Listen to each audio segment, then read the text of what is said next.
Não, não. Professor, eu não consegui assistir a aula sexta, que eu me enredei no serviço lá, mas vou tentar assistir hoje, depois. Tá, tá bem. Tá bem? Obrigado. Nada.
Olá, boa noite.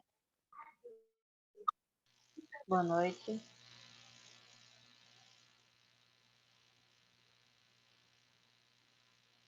Boa noite, professora.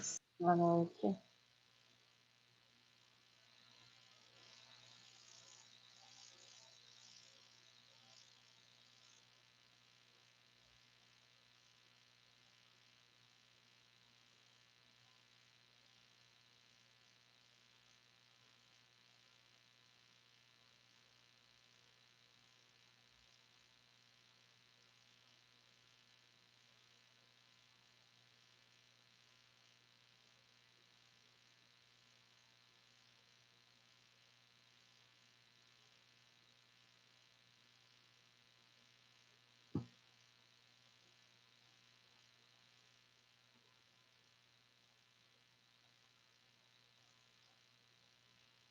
Boa noite, boa noite.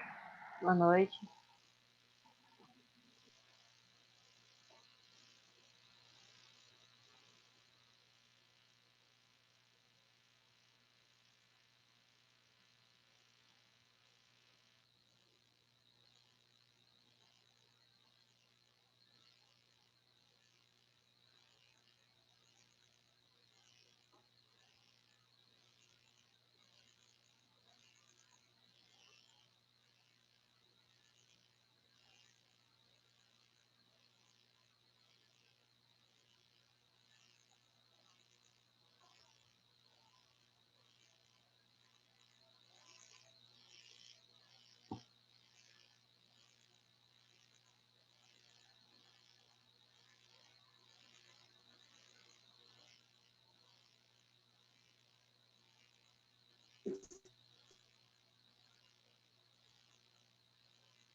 Boa noite, pessoal.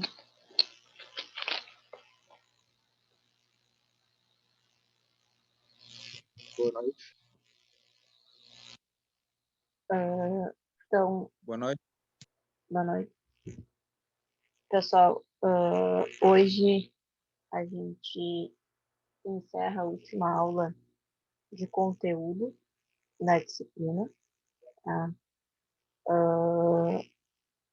E essa semana a gente encerra a disciplina propriamente dita, tá? Então, hoje a gente vai ver o conteúdo que eu falei para vocês que eu ia falar sobre alguns aparelhos e equipamentos que compõem um sistema elétrico de potência, tá? Alguns, inclusive, eu retirei porque eles vão ser tratados na disciplina de redes, e aí, para não ficar repetitivo, eu acabei tirando, tá? Alguns dessa aula, diminuindo um pouco o material dessa aula, porque semana que vem começa redes e acabar ficando repetitivo, porque boa parte da disciplina de redes é com base também na questão de geração, transmissão e distribuição, mais especificamente transmissão e distribuição. E aí, como eu estava preparando o material de lá, acabei tirando daqui para a gente não ver bem na sequência duas vezes a mesma coisa, tá? Então, aqui eu vou falar de alguns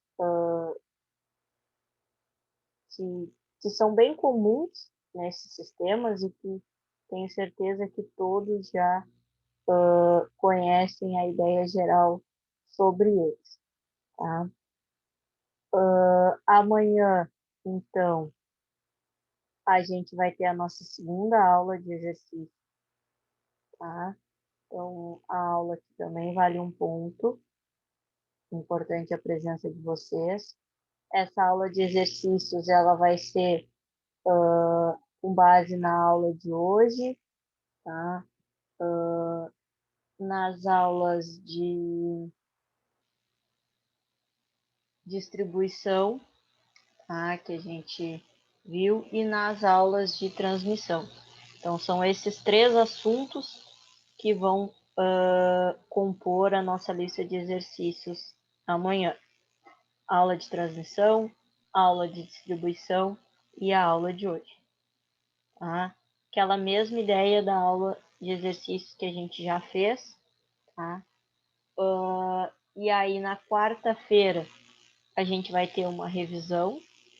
Eu vou fazer um apanhado geral do que vocês precisam fazer, saber, né? Para a prova que é na quinta-feira. Tá? E aí, na sexta, vai ser só a entrega das notas. Para quem atingiu a média, só vai entrar, vai ver as notas, questão de presença. Quem ficou com problema em presença, a gente vai conversar. E aí, rapidinho, tá liberado, fica só quem tem alguma pendência ou algum problema com alguma atividade que não fez, ou com a presença que não atingiu, ou a média, tá? Mas quem atingiu presença e atingiu a nota, só vai ver a sua nota na sexta-feira e rapidinho tá dispensado. E aí a gente só se vê na outra quinta, porque aí vocês têm o feriadão que a escola deu para vocês, tá? Então, esse é o nosso cronograma para essa semana, tá? Se alguém já sabe, eu não vou conseguir estar na aula de amanhã, no final da aula a gente conversa sobre isso, certo?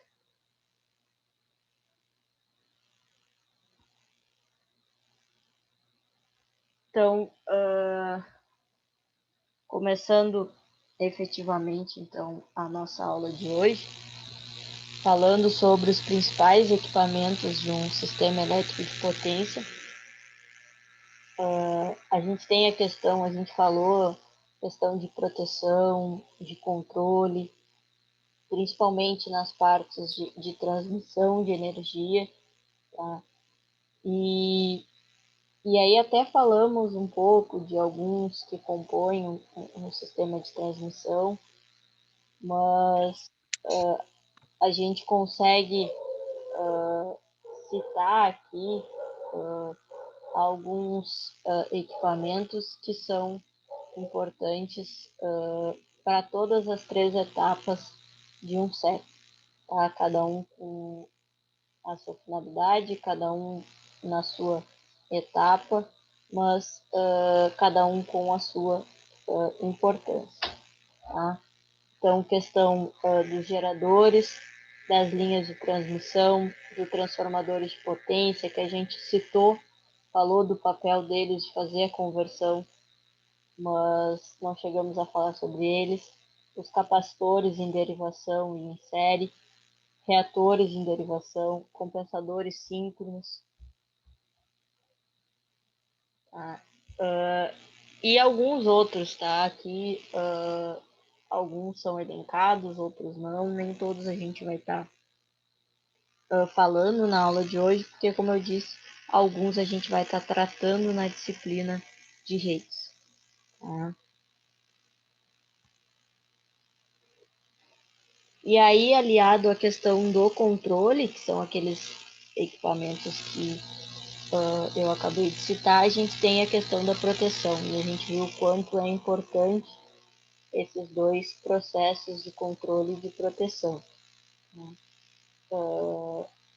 Então, a gente não conseguiria operar da maneira em que operamos e garantir a qualidade do sistema que a gente tem se não fosse esses dispositivos de proteção e esses equipamentos de proteção, que servem não só para controlar o sistema durante seu funcionamento, mas também para controlar o sistema em alguma manobra, em alguma parada, em alguma intervenção ou em algum problema casual.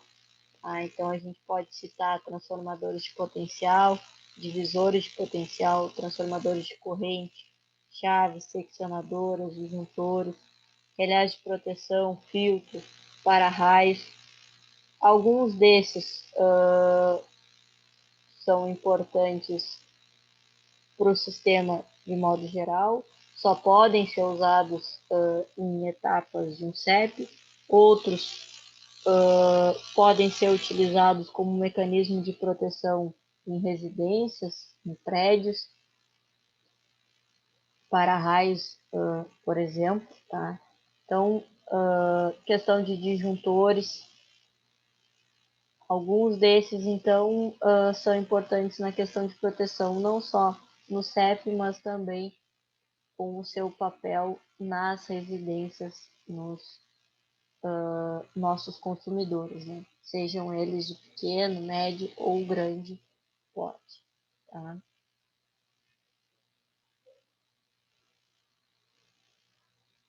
O primeiro, então, que a gente vai falar, começando meio na ordem, né? Que a primeira etapa é justamente a etapa de produção e geração de energia. E aí a gente começa, então, falando sobre os geradores, tá? Que são dispositivos utilizados para a conversão de energia mecânica, química ou seja ela qual for, em energia elétrica. Então, aqui tem um exemplo de um gerador, mas existem diferentes modelos, diferentes fabricantes, com diferentes capacidades e com características nominais, tá? Mas a finalidade dele é justamente essa, desse processo de conversão, tá? de energia e até num processo de armazenamento, tá? Então, ele tem esse papel nessa primeira etapa extremamente importante todos processos de geração de energia, eles fazem uso em algum momento de um gerador. Tá? Alguns com maior importância, outros nem tanto, mas eles fazem uso. Né? E aí o gerador a ser escolhido vai depender das características em questão. Tá? Seja numa etapa de geração, ou seja, de repente, em alguma residência, uma empresa que não pode parar determinada etapa, determinado setor da empresa, faz uso, então, de gerador, nesse sentido, sempre aliado a essa questão da energia. Tá? Então, o gerador é um dos equipamentos principais quando a gente fala de energia elétrica, tá? Seja no papel da composição de geração do CEF ou atuando especificamente em alguma empresa ou até mesmo alguma residência. Pode ser em áreas rurais também é bastante utilizado devido a internet não ser internet. A minha internet avisou aqui de oscilação e eu falei internet. Se trancar para alguém, me avisem, tá? Porque deu um sinal aqui para mim. Questão de oscilação da energia mesmo nessas áreas mais distantes, principalmente rurais, que tem essa questão da distância que a gente vai estar percorrendo. Tá? Então, a gente precisa fazer uso desse equipamento na maioria das vezes, tá? Principalmente em empresas onde a gente não pode. Setor X não pode parar. Se ele parar, o prejuízo é enorme. Aí a gente tem a utilização do gerador para aquela parte só da empresa. Tá? Porque acontece um problema na transmissão da energia para aquela empresa e vai ficar 10 horas sem energia, 8 horas sem energia. Isso para uma empresa parar tudo é um prejuízo gigantesco. Dependendo do período, maior ainda. Né? Então, já é um prejuízo muito grande, mas se pega uma época de safra ou alguma coisa assim, o prejuízo é enorme. Então, tem que estar preparado para caso isso aconteça, e aí essas empresas fazem uso, então, dos geradores. Depois dos geradores, a gente tem os transformadores. Os transformadores, então, têm a finalidade, o objetivo de fazer a modificação dos níveis de tensão e de corrente, a fim de manter, então, a nossa potência elétrica praticamente constante, mais constante que a gente conseguir. Então, a gente não consegue, talvez, exatamente o mesmo valor, por questão de variação da tensão e da corrente na linha, mas dentro daquela margem que é considerado aceitável. Tá? Então, para isso, ela faz alteração na tensão, faz alteração na corrente, modifica o valor de impedância, tá? Atua no sistema a fim de que a gente consiga manter a potência o mais constante possível. E aí a gente tem aquela relação que talvez vocês tenham visto em outra disciplina, aquela relação de espiras que eu tenho de um lado e de outro de um transformador, e através dessa relação de espiras que a gente consegue fazer essa alteração e modificação no nível de tensão e no nível de corrente. Tá? E elas têm que ser sempre proporcionais, então a variação em um proporcional à variação do outro. Tá? Se eu tenho uma maior tensão no primário, eu vou ter uma menor corrente, e aí no secundário eu vou ter uma menor tensão e uma maior corrente, porque, né, se tratam de grandezas inversamente proporcionais.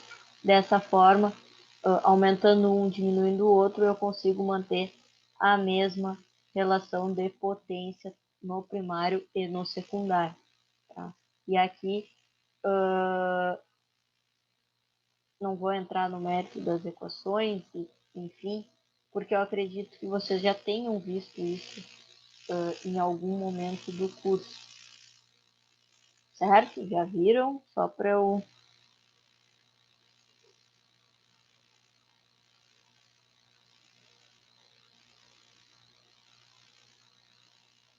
Vocês viram isso, pessoal? Relação do primário, do secundário, transformador, espiras, tensão. Sim, sim, já vimos. Tá.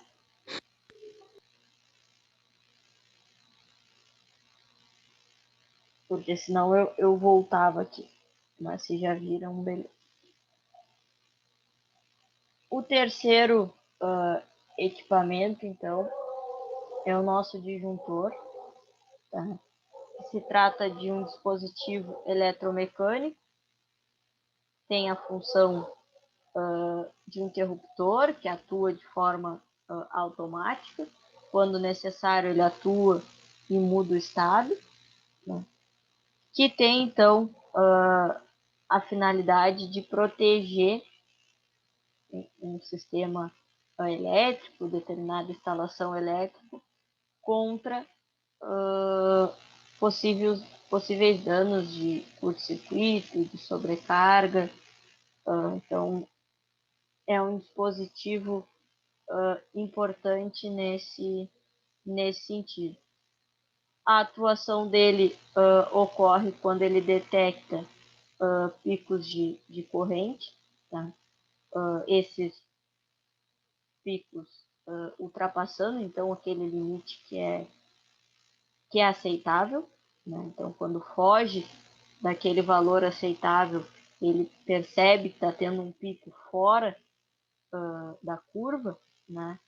Ele imediatamente ele atua e interrompe o circuito, muda o estado, interrompe o circuito e protege então aquele circuito, aquele sistema de qualquer dano térmico, mecânico, qualquer dano à instalação de modo geral.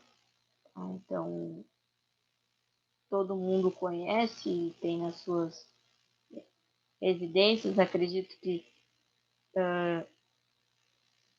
em alguma delas alguém tenha problema com um disjuntor que desarma numa hora que não era para desarmar, e a questão de dimensionamento, a gente viu dimensionamento de disjuntor em projetos elétricos, questão de que como ele tem que estar entre dois valores de corrente, ou seja, o valor máximo que ele pode chegar e aquele valor mínimo que ele tem, e aí a gente escolhe um que esteja dentro dessa faixa. Então, quando ele fugir desse valor, ele superar esse valor que estava ali. Então, por exemplo, eu tenho um disjuntor de 50 e o máximo da minha corrente ali é 54,5 amperes. Então, quando ele passar desse valor, ele vai atuar no sistema, porque ele vai entender que algum dano pode ser causado, seja um dano térmico, acontece, tá? Muitos incêndios começam de algum sistema que não está funcionando da forma correta e o disjuntor não atuou. Um dano mecânico para algum equipamento, ou até algum dano maior para uma instalação que esteja conectada a ele. Tá? Então, esse é o papel do disjuntor e ele tem o papel nas residências, ele tem papel nas indústrias. Ele é utilizado nas mais diversos locais, sempre com a mesma finalidade de proteção.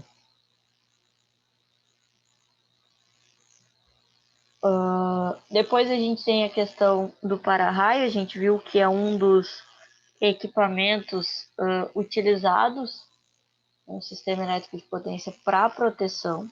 Tá? Então, basicamente é uma haste de metal, ela pode ser de cobre, alumínio, aço, que tem, então, como objetivo proteger o que seja um prédio, seja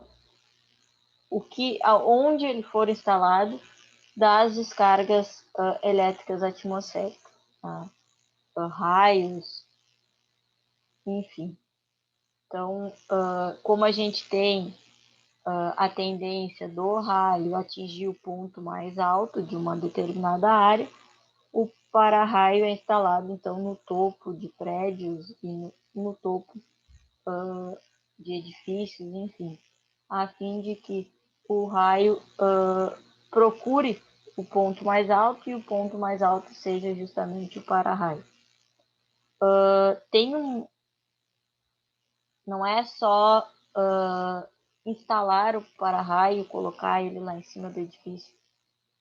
Não sei se alguém já viu ou já trabalhou com isso, mas tem um dimensionamento para saber o local do para-raio, o tamanho da haste, se uma é suficiente, se não é. Tem um processo, um cálculo matemático bem, não vou dizer muito complexo, mas tem um grau de complexidade para se saber qual o para-raio, a altura, enfim, correta de se estar instalando. Tá? Inclusive, quando eu dei essa disciplina na outra turma, um dos colegas tinha trabalhado com isso. Ele trabalhou por algum tempo em fazer o dimensionamento do para-raio. E ele trouxe para nós um projetinho, uma experiência bem interessante dele nesse sentido. Foi aí que eu acabei sabendo um pouco mais sobre isso, porque eu realmente não tinha essa ideia desse processo. A gente fala tanto em dimensionamento de várias coisas no mundo da elétrica, e eu não sabia que o para-raio era um deles, e ele era dimensionado. Para mim, era uma haste que era colocada em cima de um prédio e deu.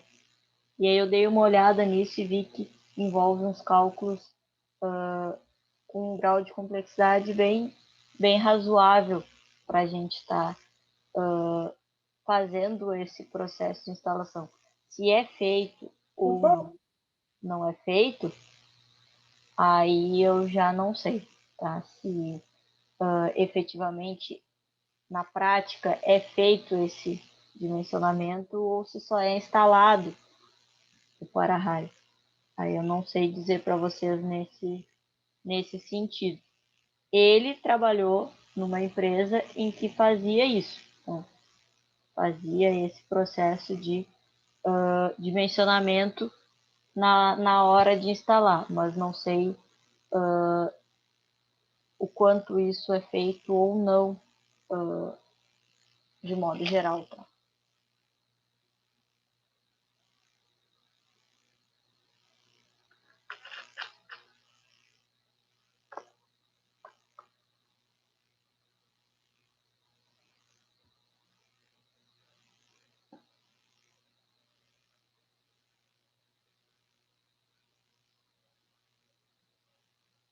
Próximo, então, é a chave seccionadora,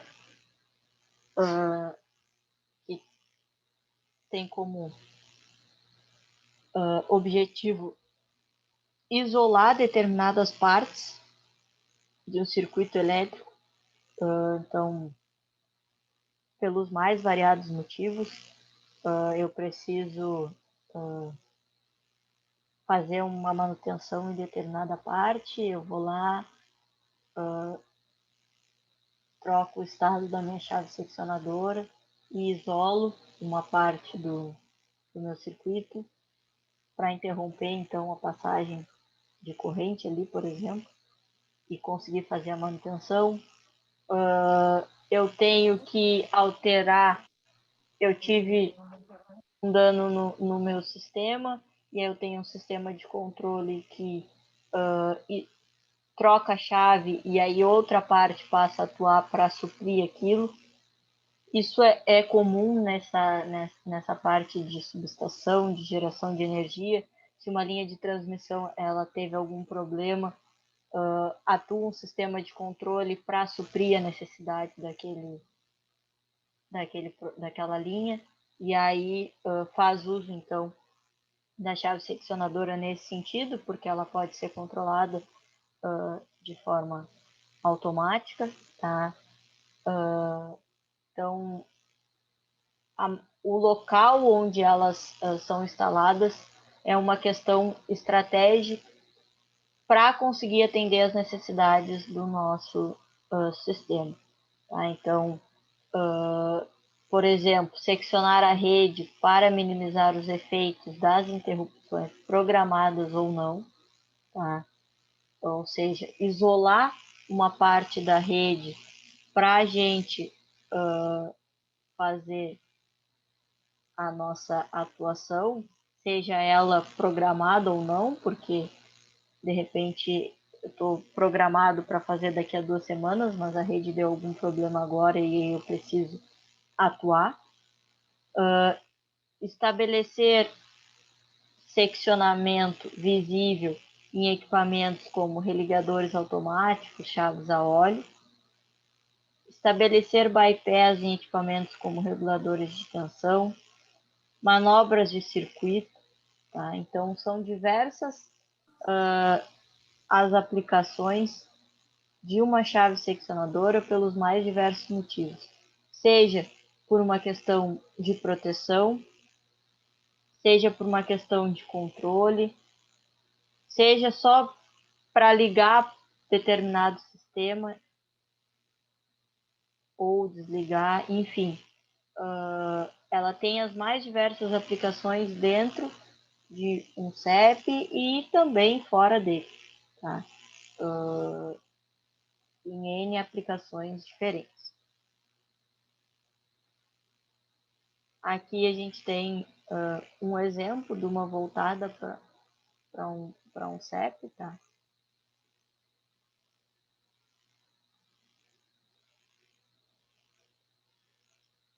O próximo instrumento é um relé, então, que nada mais é do que um interruptor eletromecânico. Então, a movimentação física desse interruptor ocorre quando a corrente elétrica vai percorrer as bobinas que compõem esse relé. E aí, no momento que a corrente começa a circular por essas bobinas, a gente tem a criação do campo magnético, que vai, então, ser o responsável pela mudança do estado dos contatos. Tá? Então, também é uma questão de proteção para determinados equipamentos, no meio industrial para proteção de outros equipamentos que não se compõem o CEP, motores, por exemplo, enfim, às vezes até de sistema de modo geral. Tem diversas aplicações, eles são utilizados também pelo nosso CEP. Tá? A gente falou um pouco deles, dos isoladores e do papel deles, tá? No processo de transmissão. Então, eles se encontram trabalhando em conjunto com a torre, com as linhas de transmissão, tá? E eles têm justamente esse papel, o próprio nome sugere, de fazer o isolamento dos condutores entre si e a terra. E aí tem a questão também de sustentação e fixação dos cabos e fios, são utilizados com esse intuito. Mas a ideia é que, fazendo uso desses isoladores, eu não corro o risco de tocar numa torre, num sistema desses, e acabar tomando choque, por exemplo. Tá? Então, a gente tem essa vantagem de fazer uso, então, desse equipamento, certo? E eu falei, quando eu falei sobre os isoladores, aqui tem alguns exemplos, a gente vê que alguns são mais simples do que outros, são feitos de materiais diferentes. A escolha do isolador, ela depende da linha de transmissão em si, então, que tipo de linha de transmissão é, a quantidade de cabos, né? Questão do material a ser utilizado é uma coisa que gera discussão no sentido da questão do roubo e do vandalismo. Tá? Então, tem alguns isoladores que têm um material um pouquinho mais sofisticado, mas que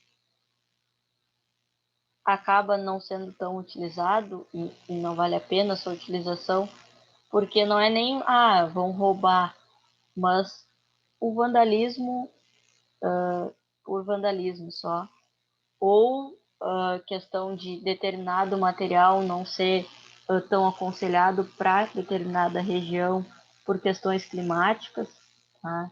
Então, questões que tem muita chuva ou não tem chuva, tem neve, não tem neve, tem muito vento, tem pouco vento, enfim. Isso também influencia na escolha do isolador para determinada aplicação. Então, ele tem um papel extremamente importante e precisa ser analisado qual utilizar em qual situação.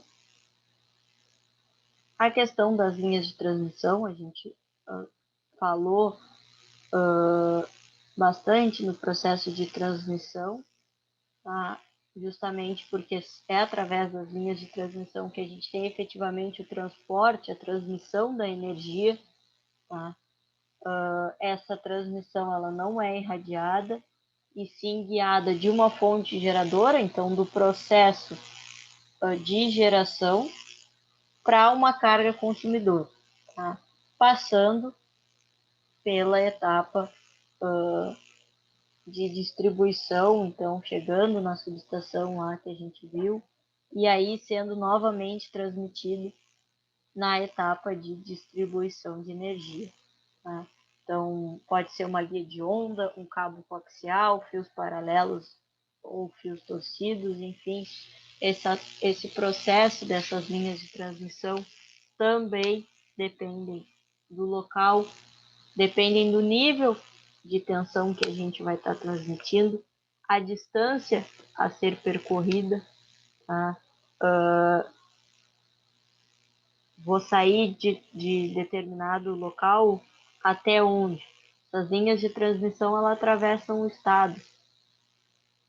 Então a gente tem que avaliar isso na hora de fazer esse dimensionamento dessa linha de transmissão.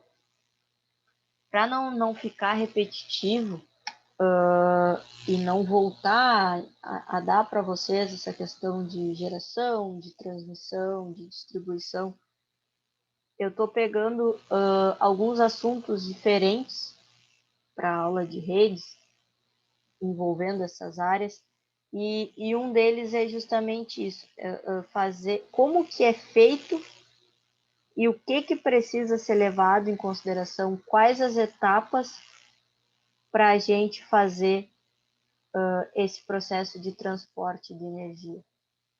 Como que é feito isso? O que é levado em consideração? O que não é?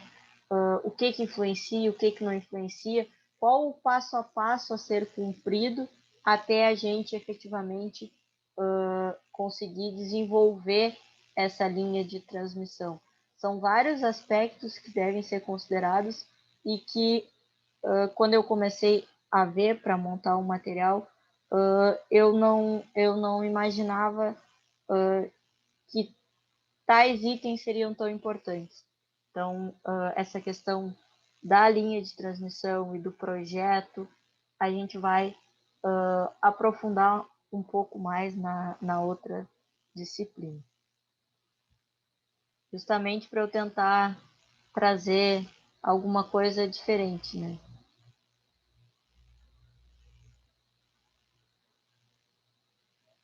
Aqui só exemplos de linhas de transmissão. E aqui a gente vê questão das bolas sinalizadoras. Até isso faz parte do projeto, tá? Essa questão dessa sinalização. E o quão é importante ela.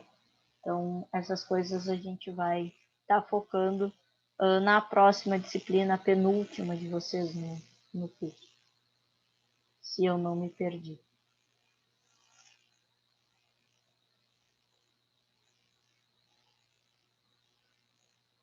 Próximo, então, os capacitores em derivação e em série.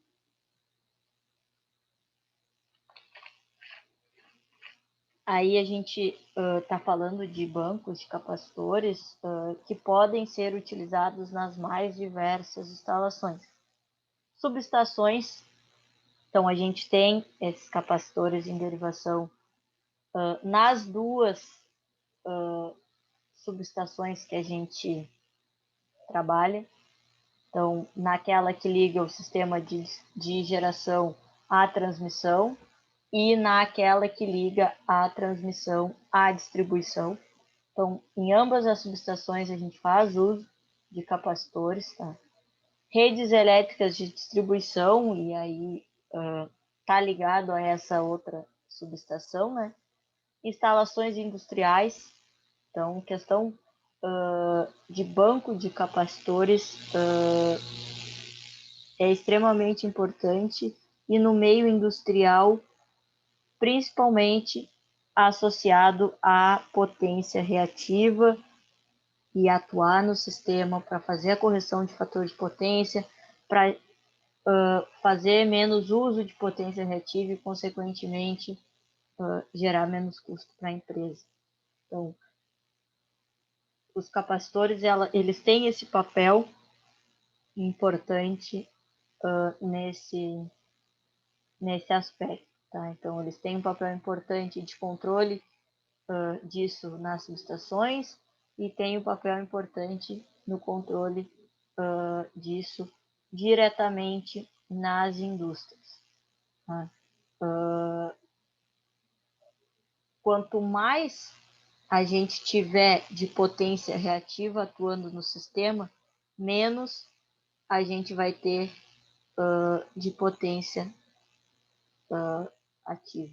Então, gerar menos potência reativa, ter o controle para fazer com que o sistema ele se atue e ele se adapte a essa geração desnecessária dessa potência reativa, é importante. Para conseguir diminuir isso, a gente precisa fazer uso de capacitores.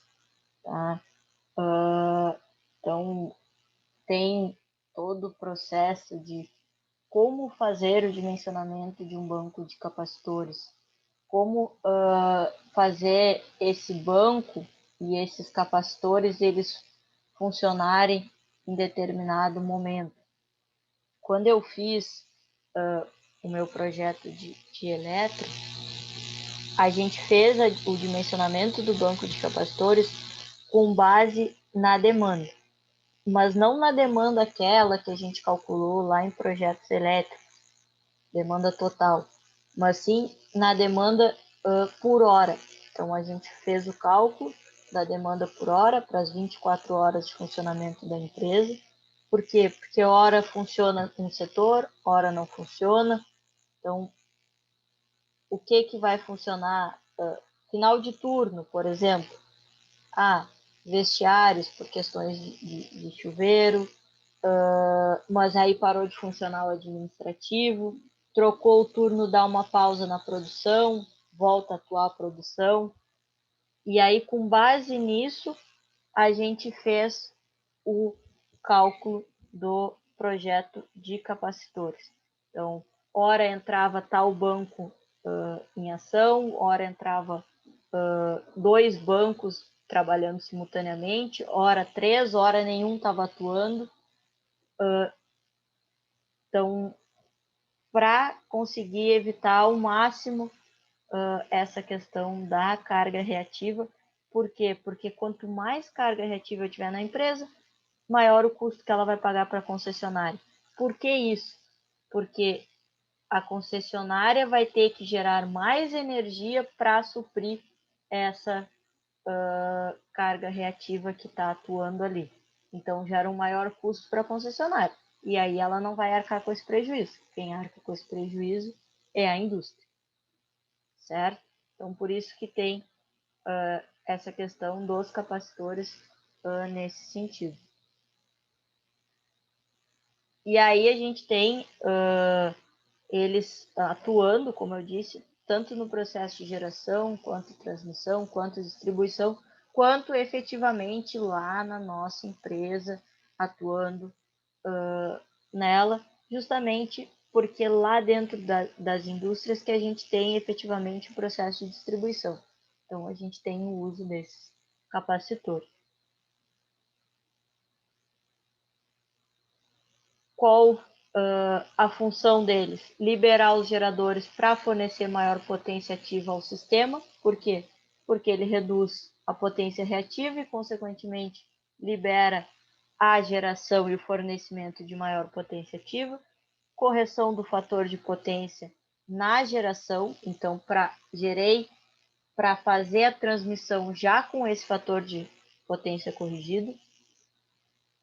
São utilizados para reduzir as perdas nas linhas de transmissão, melhorar a regulação no sistema elétrico, elevar o nível de tensão na carga. Então, algumas características importantes que vão desde o momento da geração até efetivamente a etapa de distribuição de energia e da utilização dessa potência gerada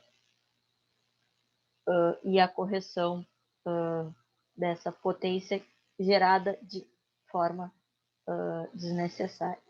Mas isso é normal, tá? Porque existem equipamentos e existem sistemas que necessitam dessa potência reativa. O que a gente não pode é deixar esse valor ser muito alto.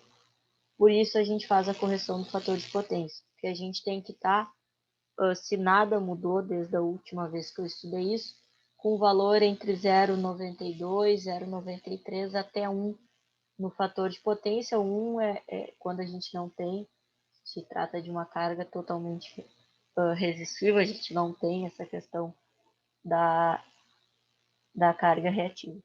Tá? Então, a gente precisa estar sempre com o fator de potência nesse intervalo. Quanto mais próximo de 1, melhor. Tá? E aí a gente faz uso, então, desses capacitores. Tá?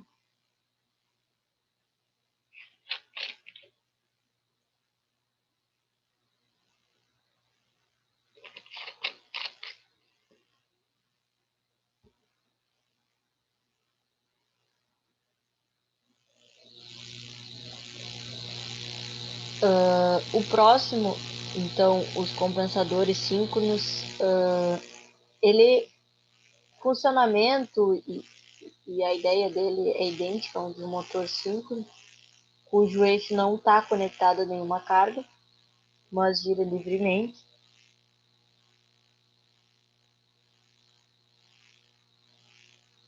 aqui diz sua utilizada, mas é erro de digitação, tá?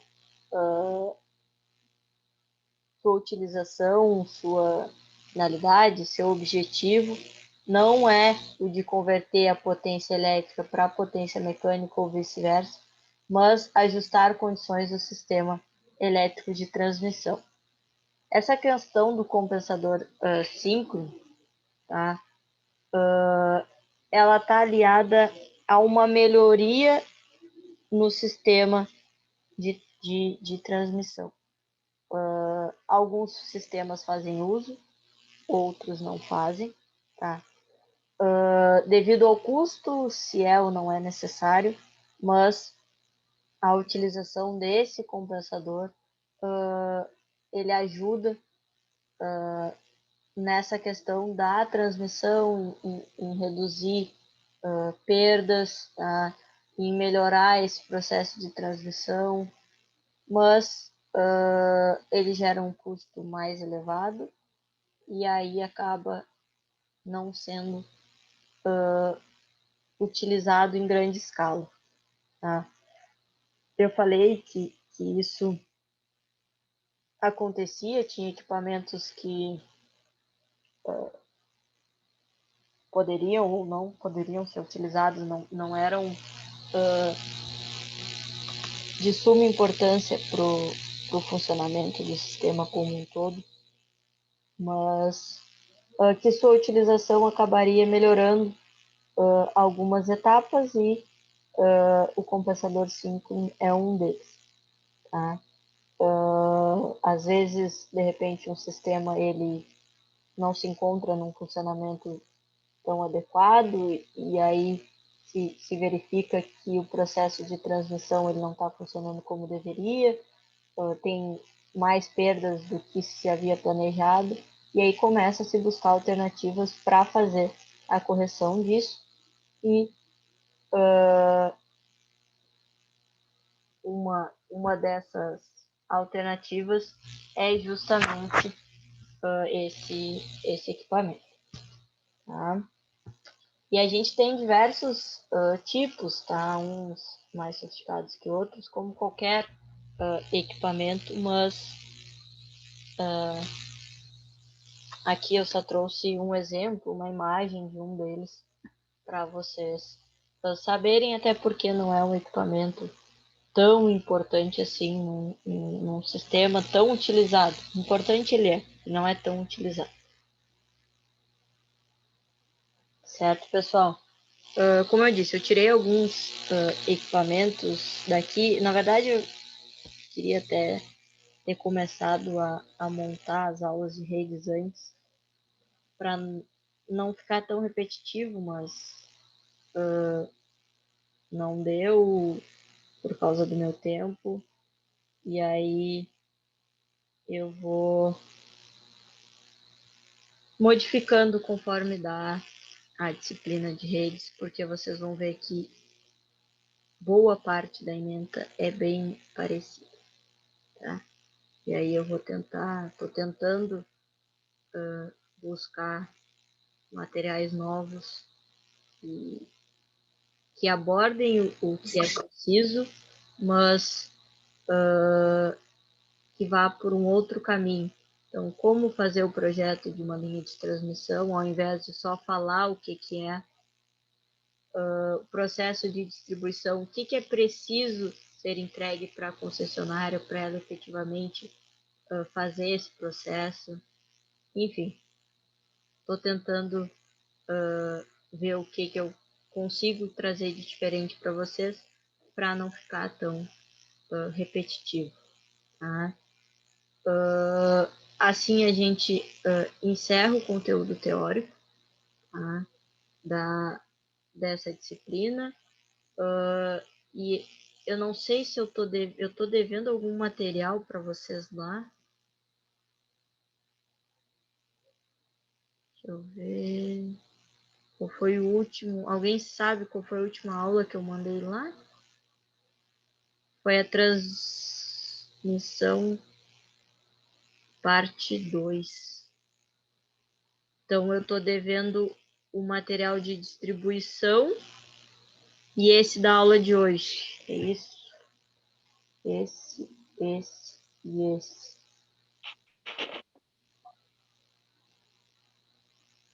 Porque vocês vão precisar desses materiais para a lista amanhã. Acho que agora... Ok. Quem quiser para baixar, tá? É a aula 6, 7, 8, 9 e 10. Tá? Da aula 6 à aula 10 é o que vocês vão precisar para resolver a lista amanhã. Então, quem quiser baixar ou se perdeu, não viu lá na conversa do grupo, é da aula 6 à aula 10. Já mandei lá, coloquei em dia o que eu tinha que mandar para vocês. Agora eu vou fazer a chamada, e aí se alguém já souber que tem algum problema amanhã, que não vai conseguir assistir, já me avisa, porque aí a gente conversa para acertar, porque a aula vale um ponto. Tá? Então, Christian. E eu acho que eu não vou poder, professora, não sei aí. Tá. Quando tu... Não, mas de repente... Fala. Não, quando tu souber qualquer coisa, me manda no WhatsApp, que aí a gente acerta. Tá, não, ou de repente posso chegar até mais tarde um pouquinho. Tá, não tem problema. Vai ser aquele mesmo esquema, eu vou deixar a lista aqui e vocês têm até às 9 para resolver. Não tem problema em entrar mais tarde, tá? Então tá, beleza. Então. Mas qualquer coisa me chama que aí a gente acerta. Certo. Giovanni.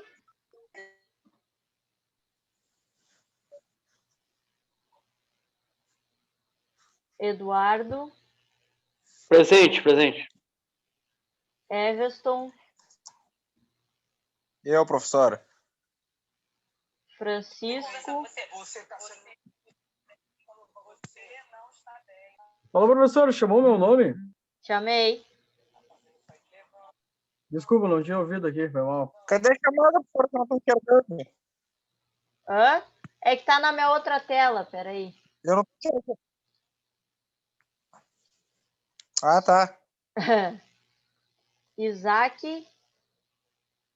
Aqui. Eu copiei a linha do outro e tô alterando. Lucas Paiva. O que vai ser a prova, professora? A prova é quinta-feira. Quinta? Tá. Tá? Alguém colocou lá no grupo que caiu os dados. O Lucas Guimarães. Luiz. Aqui. Marcelo. Aqui. Nicolas. Rogério. E o Vinícius. Presente.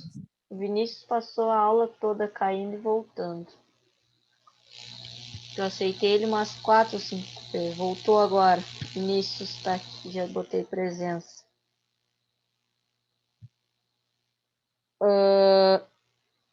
Tá.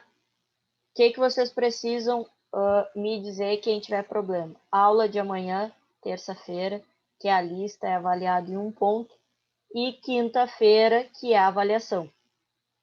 Tá? Então, esses 2 dias, quem não puder comparecer, me chama para a gente acertar isso. Tá?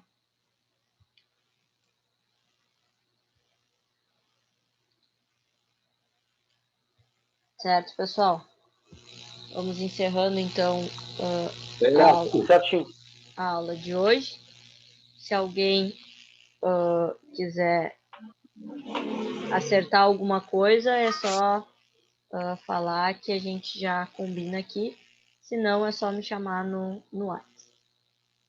Tá? Boa noite. Ok, boa noite a todos aí. Boa noite a todos aí. E até amanhã. Boa noite.